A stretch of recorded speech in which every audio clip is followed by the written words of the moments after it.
RFID Reading and Detection, an EE496 project by Kristina Terao.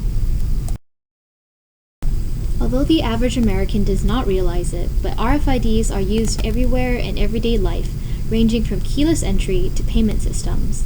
For my senior project, I plan to create a base for reading and detecting passive RFID tags by creating an active reading and detection system utilizing courses ranging from signals and systems to microwaves. RFID stands for Radio Frequency Identification. It is mainly used to transfer or read data. RFIDs utilize electromagnetic fields to detect and read RFID tags or chips. There are two types of RFID tags, active and passive. Active tags actively search for the receiving reader, while passive tags receive a signal from the reader and the reader waits for a response from the tag. For this project, I will be utilizing passive tags. There are two types of RFIDs. Low FID for frequencies ranging from 120 to 150 kHz, and high FID, which operate at 13.56 MHz. A type of active RFID is NFC, near field communication, which utilized in cell phones to transmit information through high FID. Applications include credit card payments, keyless entry, public transit entry, and product tracking. The advantages of RFIDs are: car theft has decreased 90% since automotive makers have standardized vehicle security by implementing active RFIDs in key fobs in cars. They are quickly accessible, easily identifiable, they are unique identifiers, and they are rewritable, meaning they can be recycled when codes need to be changed.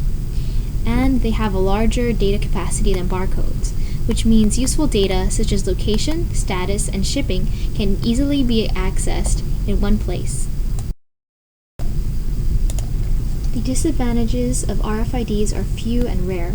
RFIDs are susceptible to hacking. For example, to get access to a vehicle with RFID security, a hacker would simply be within range of the RFID radius with a computer and antenna. After collecting the unique 32-bit identifier, they could then replicate the signal to access the car. RFIDs are currently being used to track products in the production process. Although they contain more information on the product, they are more expensive than barcodes. There is also a possibility of unauthorized reading of credit cards. Many people these days are afraid of having their credit card information stolen by simply passing someone with a special RFID reader.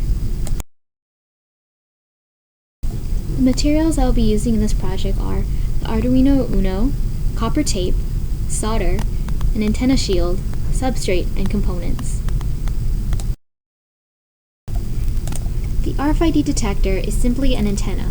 By creating a box coil pattern with the copper tape on the substrate and soldering joints and a capacitor and LED in parallel at the beginning and end of the coil, we have a 2D antenna.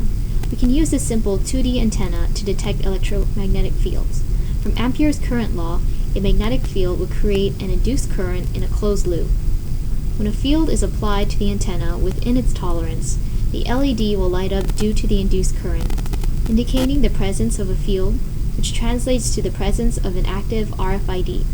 I plan to create my own antenna and use it in place of the supplied antenna that comes with the UART module. The fabricated antenna will connect to a UART module, then to the Arduino Uno. Judging by the signal received by the antenna, the Arduino will determine the unique identifier of the passive RFID tag. To test the accuracy of the system, I will test 3 passive RFID tags to see if the radiated identifier is easily identifiable. If time permits, I would like to create my own unique RFID tag, modeling it after the previous 3. Here are useful tutorials and sources. Thank you for viewing my presentation.